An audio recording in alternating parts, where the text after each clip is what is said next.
وَلَا تَلْبِسُوا الْحَقَّ بِالْبَاطِلِ. Now a very scathing criticism of that class. That second class of people. So one class of people don't know much about the religion. By the way, the reality right now for the Ummah is not much different from the Jews. Most Jews had no idea what the Torah was. Most Muslims today don't have any idea what the Quran is. They don't know. I mean, their parents made them memorize a couple of surahs.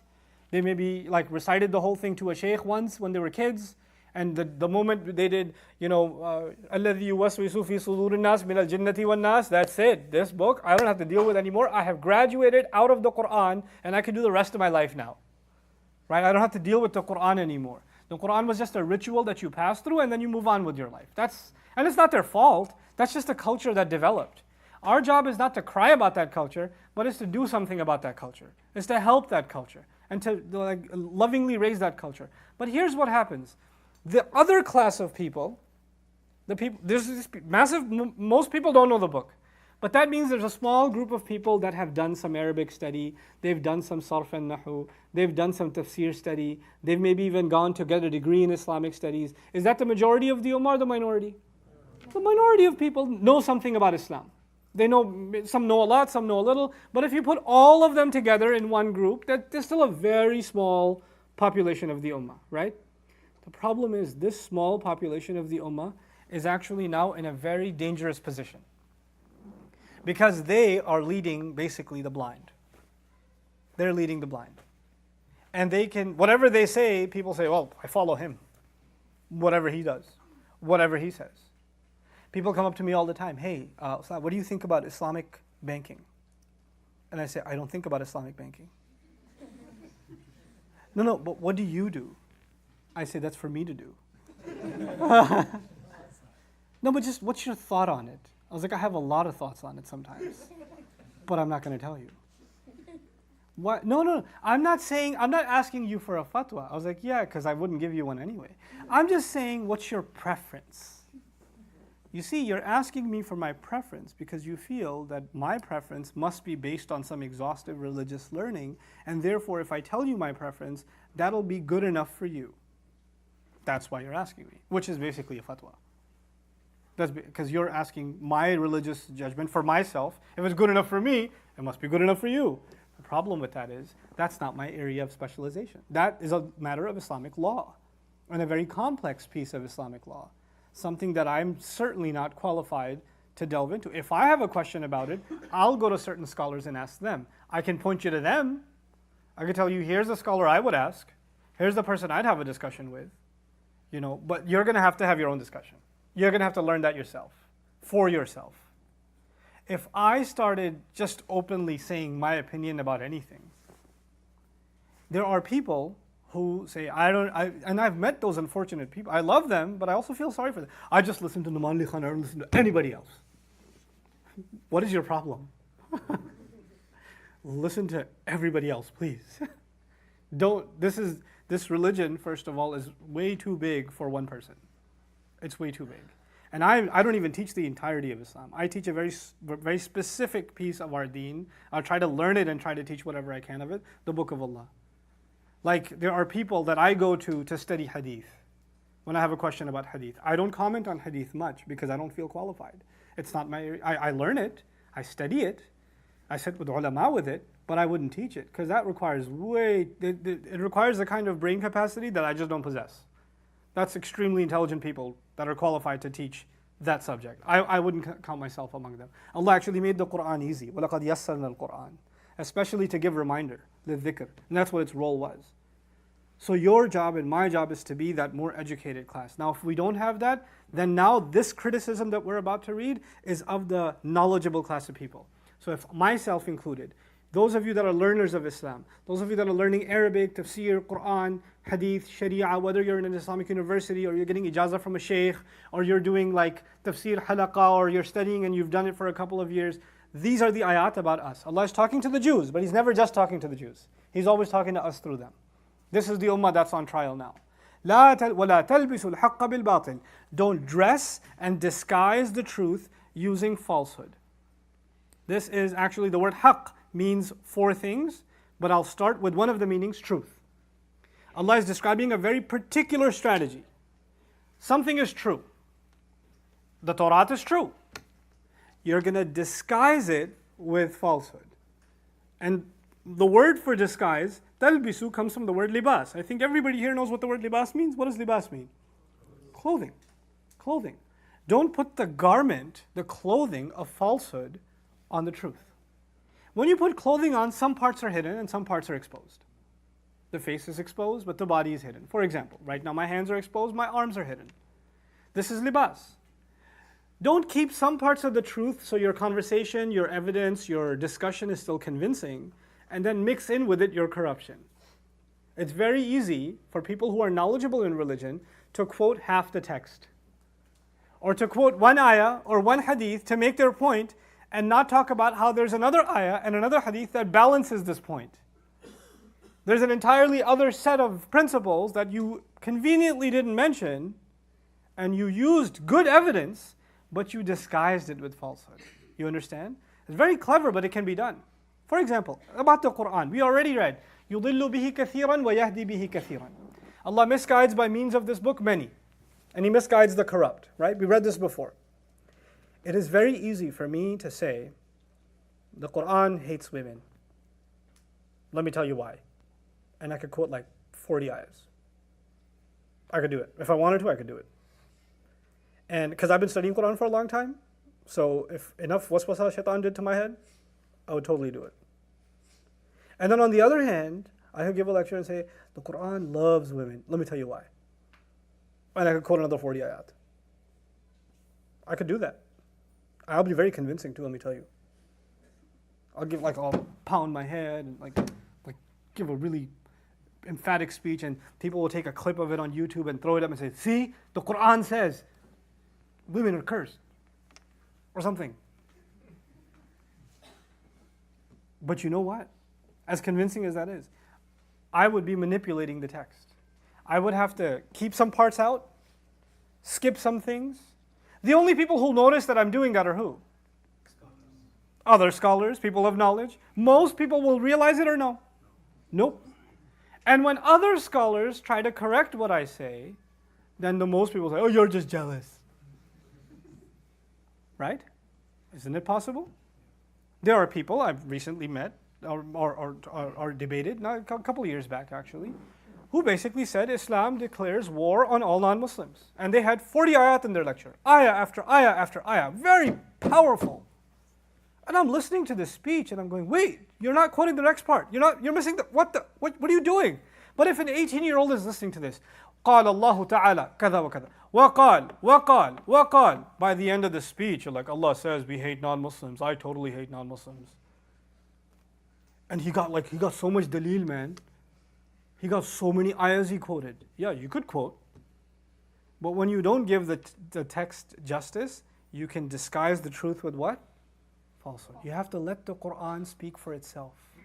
You can't selectively quote. If you selectively quote and you skip other parts or conveniently ignore other parts, then this is actually the ultimate crime against the Quran. And that's why you'll appreciate the next part. وَلَا تَلْبِسُوا الْحَقَّ بِالْبَاطِلِ وَتَكْتُمُوا الْحَقَّ. It's not وَلَا تَلْبِسُوا الْحَقَّ بِالْبَاطِلِ وَلَا تَكْتُمُوا الْحَقَّ. The la doesn't occur twice. In English we say, don't disguise the truth with falsehood, nor hide the truth. But the word nor is not there. There's no second la. So it's not neither nor. Neither disguise it, nor hide it. The word nor is missing. Why is it missing? Because now this becomes bayanu ma sabaq, which means don't disguise the truth with falsehood by hiding the truth.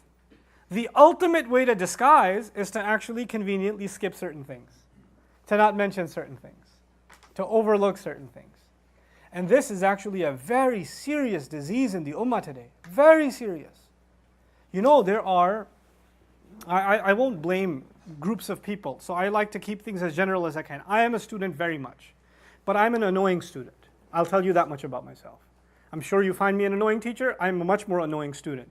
When I learn with a teacher and a teacher says, the Quran never says this or never says that, I immediately contradict them and say, what about this, what about this, what about this, what about that? Okay, fine. Let's talk about something else. I don't take things blindly from my teachers. I don't. Even if I respect them. And I respect them to death. But when they say something and it doesn't make sense to me, I tell them flat out right then and there. I don't say, oh, I should have some respect, I should stay quiet. Man, angels were not quiet in front of Allah. Are you really going to put him on the earth? He's going to cause corruption and spill blood. If angels can talk to Allah like that, you're a alim. I love you, but I'm going to talk to you like that. I'm going to say, this don't make sense. I don't get what this is.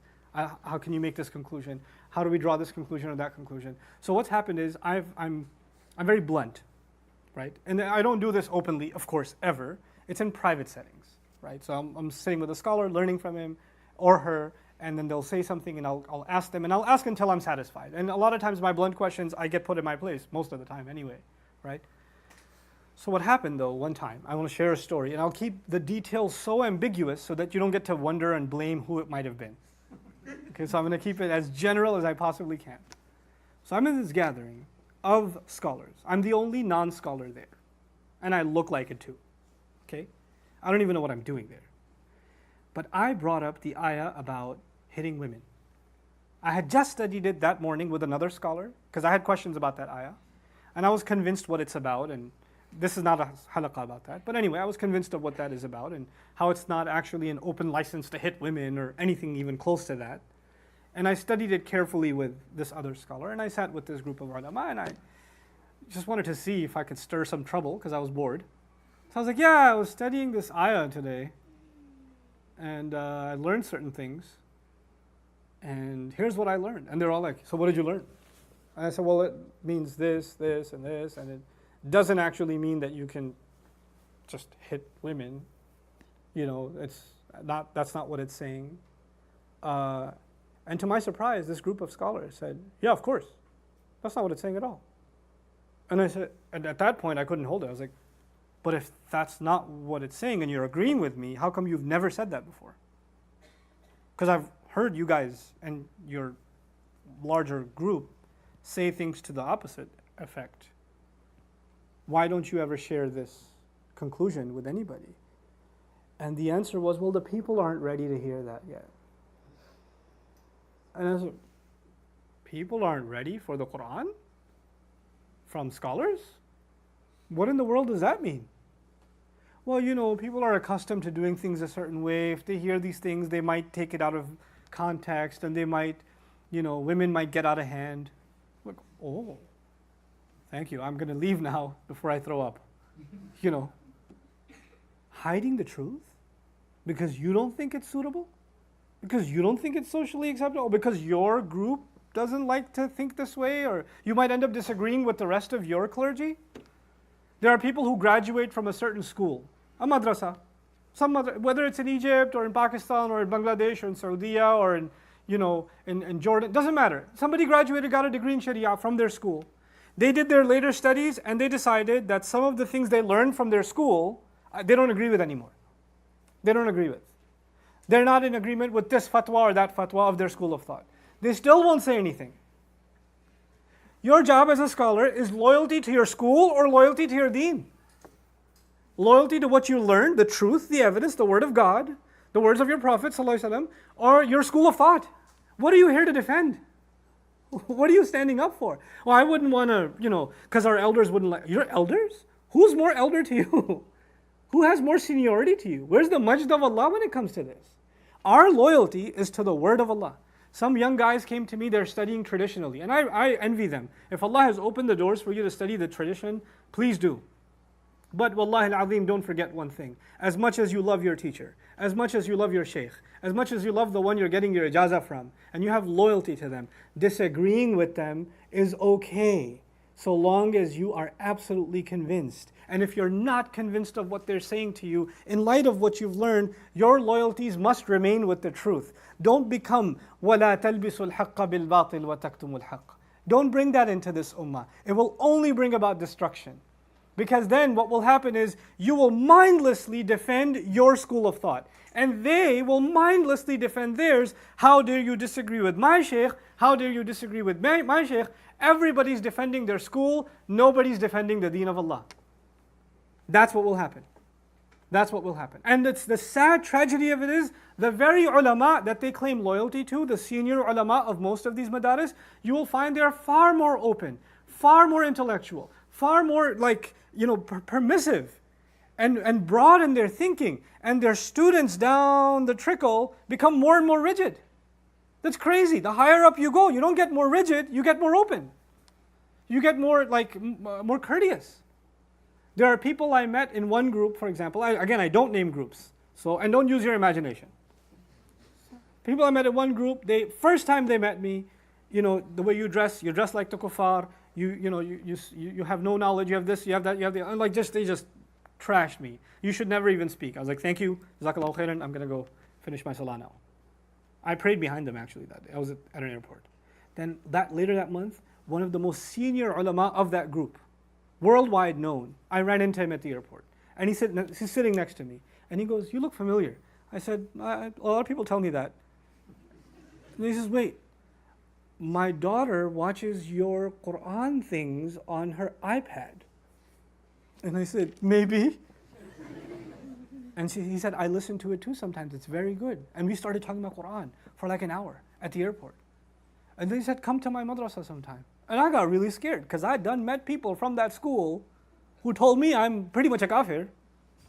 And now the head of that school is saying, "Hey, come sometime. Maybe you can give a dars of Quran to our students." I was like, "I don't think that's a great idea, but can I hide behind you when I come?"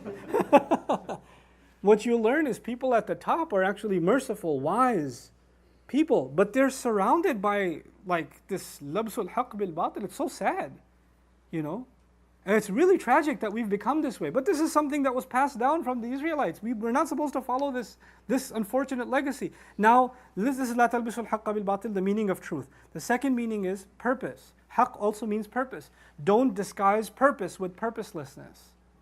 In other words, this ummah always had a purpose. This deen always had a purpose. We are not Muslim just for ourselves. We are here to make shahada ala nas. We're supposed to be a testimony to all of mankind. The rest of mankind is supposed to see how beautiful the revelation of God is because of our existence. That is our purpose in existence. You see, when you do more dhikr, and you do more ibadah, and you do more worship, and you do fasting, and you recite Quran, who are you benefiting? Yourself. You're like that seed that gets the water, and it gets the sun, and it gets the nutrients, and it removes the weeds. But that seed is supposed to turn into a plant, and that plant is supposed to turn into a tree. And a tree doesn't benefit itself, it benefits others. We're supposed to be of benefit to others. We don't keep this to ourselves. That is our purpose. Our purpose is not self-service. Our purpose is not self-service. It's the biggest tragedy to me that we in the United States, for example, have masajid across America, and our neighbors hate our guts because all they know is we park on their properties. And all they know is that we jam their, we create ruckus in their community or make late night noise and keep them up. And none of them knows goodness from us. And this is from a religion in which the Prophet ﷺ tells you about your 40 neighbors to your right and your left. How did that happen? We have a purpose. We have the purpose of sharing the beauty of this religion with our neighbors, opening our doors to them, letting them know. The police chief of Euless was here a couple of nights ago at iftar. I had iftar with him. And we just sat and chatted. And I talked to him about how our religion is all about Abraham. And they had no idea. And they're like, "I'm learning some really cool stuff." And he invited me to work out with him. I might go. He looks really buff though. I don't know what I'm going to do. But well, open your doors to these people. This is your purpose. Don't hide it. And they're being told, the Israelites are being told, because they started believing this religion is only for them. They're special. The only reason you were special is because you were supposed to model God's faith to all other nations. That's why you were special. وَتَكْتُمُ الْحَقِّ وَأَنْتُمْ تَعْلَمُونَ. And you're the ones who know. وَأَقِيمُوا الصَّلَاةَ وَآتُوا الزَّكَاةَ. Oof, Ya Rabb. Establish the salah and give the zakah. Isn't that something we're told all the time? Bani Israel is being told, establish the salah and give the zakah. Wouldn't you think that's the first thing that should be told? Not to the alim class. The alim class of people, the knowledgeable people, they actually already pray. They already pray. Their bigger problem is not doing justice to their knowledge. If you actually tell them to pray, they're the religious ones, they're actually pretty regular with their prayers. That actually got mentioned later. The first thing that got mentioned was you're disguising the truth. You don't tell the full meanings. You hide this stuff. You're always at the masjid, that's fine, but you need to get your act together and then establish the prayer. And it's almost as though Allah is saying, and that's when you're able to establish the prayer. Now establish the prayer. Don't tell me that you've established the prayer and you've fulfilled the rights of the religion. For the rest of the ummah, for the awam, for the la ya'lamun al-kitab illa amani, the most people, fine, you guys establish the prayer. For the ulama of the ummah, for the knowledgeable of the ummah, they better fix their relationship with their knowledge and the sense of responsibility and not hiding it and not self-serving. If they fix that, then they are in a position to establish the prayer. Because when they establish the prayer, obviously the most knowledgeable are the ones that lead the prayer. And when you lead the prayer, then you're in a position of responsibility. The umara of the ummah used to lead the prayer. This is not a small place. You know, alhamdulillah, now we want to encourage our children and we get them to lead the salawat for us. Just, you know, to give them courage and to, you know, listen to their recitations and, you know, also enjoy when they forget and all that, right? But originally, the position of leading the prayer is actually leading a community. That's actually what it's for. When did Rasulullah ﷺ ask Abu Bakr as-Siddiq to lead the prayer? He asked him to lead the prayer when it was symbolizing that he's going to be leading the ummah. Even if 4 or 5 of you are there and somebody's leading the prayer, they should understand they're in a position of responsibility. It's a heavy thing. It's not a light thing, you know? So now, aqimu salata wa atu. Because now be in a position of leadership. Now be in a position of leadership. And then the words, wa'atu zakah, really get me. Give zakah, give charity. It's so basic. Why even tell them that? You remember the commandment, when Allah spoke to them on the mountain? He says, I'm guaranteeing my mercy for which people? Those who give zakat. Remember that? You know what happens to this class, the corrupt religious class? Not all religious scholars are corrupt, please don't take that from my speech. But those that are, you know what happens to them? They're very good at fundraising for themselves. But they're not very good at giving. They feel like their existence itself is a charity to God, so they're entitled to all kinds of goodness for themselves. People should give them and keep on giving and keep on giving and keep on giving, but they don't feel the need to give. They don't feel the need to give. There's something very wrong when you have a scholar like this. There's something very wrong. That's not a good thing. You know? This idea, atu zakat, you need to lead the way in giving charity. You need to be the most charitable. You need to demonstrate not just how you know how to lead, but you know how to give. Wa atu zakah. But if aqimu salah and atu zakah is already mentioned, what's the point of saying warka'u ma'ar raki'in? That's how the ayah ends. Make ruku' with those who make ruku'. Ruku' is one part of the prayer when you're halfway bowed, yeah? Isn't that part of salah? Allah already said, aqimu salah wa atu zakah. So why say to them, warka'u ma'ar raki'in? What's the point of this conclusion? This is very powerful. The act of ruku', first of all, if you study the Jewish prayer, they used to have sajda. I actually found diagrams in the Jewish encyclopedia. You would swear that's Muslims. If you didn't know, you would swear that's Muslims. But then you look at the bottom Jewish encyclopedia, like, oh, that's them. Exact same salah, exact same posture of sajda. They'll ruku', now they don't go all the way. They go here, halfway. That's it. Not all the way. Who goes all the way? This is ruku'. What have you learned even since you were a kid? When you do this, what does your imam do? What does your dad do? What does your mom do? That's what they do. What they're supposed to do is right? This is ruku'. Who's doing that ruku' at the time of the Prophet ﷺ? The Muslims are. The Muslims are doing that ruku'. And you know what? When you say aqimus salah, the rabbis of the Israelites might say, aqamna salah, we have our salah, thank you. Wa atu zakah, okay, we'll give some zakah, fine. No, I don't think you understand. Warka'u ma'a raki'in. Make ruku' with those who make ruku'. By the way, what are the arkan of salah? The fundamental parts of salah. Qiyam, ruku', sujood. Everything else is interim. Basically it's qiyam, standing, ruku', halfway, sujood all the way, right? Ruku' is the middle part. Qiyam is the first part. When you say aqimus salah, it includes the qiyam. What was mentioned about Iblis? Sajda. What's left?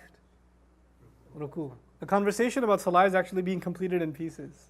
Sajda was already mentioned. The thing left is ruku'. And actually, by comparison, in a literary sense, what the Israelites are being told, Iblis refused to do sajda. You're not even doing ruku'. His problem, sajda is all the way. I didn't ask the angels for ruku', I asked them for sajda. You're not even doing ruku'. وَارْكَعُوا مَعَ الرَّاكِعِينَ. And actually suggests, humble yourselves along those who have humbled themselves. Along with those who have humbled themselves. Don't think of yourselves as superior. This is the last 2-minute discussion that's left. Ruku', I try to tell you some significance of why ruku' is mentioned here. But what is this ma'ar raki'in? Aqimu salah wa atu zakah warka'u. Establish prayer, give zakah, and make ruku'. Why? With those who make ruku'. When you say with those who make ruku', you have to stand in the same line as them, or in front of them, or behind them. What do you have to do? Same line. When you stand in the same line, what does that symbolize? You are equal to them, and they are equal to you. You are not better than them, and they are not better than you. The rabbis believed, because of their knowledge and their superior, their credentials, that they are better than other people. They're higher. No, you need to demonstrate that you are one with the ummah, no matter what you know. You are a servant of this deen, whether you're a alim of the highest caliber or a guy who works in the sanitation department. So long as you say La ilaha illallah, Allah has honored all of you. Allah has honored all. The only thing that makes one better than the other is taqwa, and taqwa is not a function of ilm. There are people who have no ilm, but they have a lot of taqwa. And there are people who have a lot of ilm, but they have no taqwa, and they're not worthy much to Allah. So, and since taqwa is something only Allah can judge, we are standing equal in our sufuf. You know, the Sahaba, we say there are ranks among them. But it's not like Abu Bakr, Uthman, Umar, first row please. Abu Sufyan, second row, third row. It's not like that. It's not like that. It's one row. And by the way, the munafiqun used to stand in the same row. In the same row. وَارْكَعُوا مَعَ الرَّاكِعِينَ is suggesting that the people who teach religion, the scholarly class, the da'i, the speaker, these people are supposed to humble themselves along everybody else who humbles themselves. I leave you with a story that personally touched me a lot because it gave me an opportunity to think. I went to Dubai and I had a long drive with a fellow.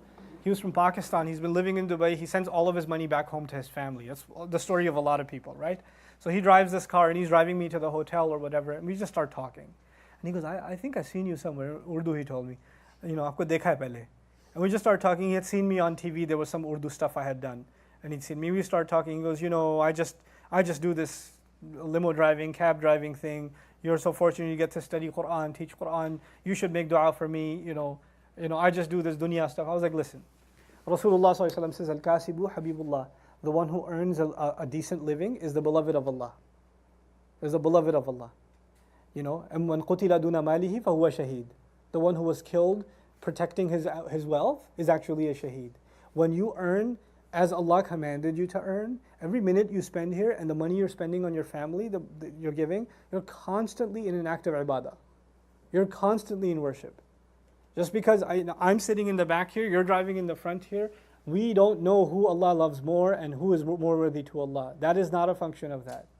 There could be the guy giving the khutbah and the giant masjid in the Muslim land is full of hundreds of thousands of people, and there's one janitor cleaning the wudu area. And maybe the guy cleaning the wudu area is more beloved to Allah than the khatib. That's very possible. That's the beauty of our religion. We're not better or worse than each other. We narka' ma'a raki'in.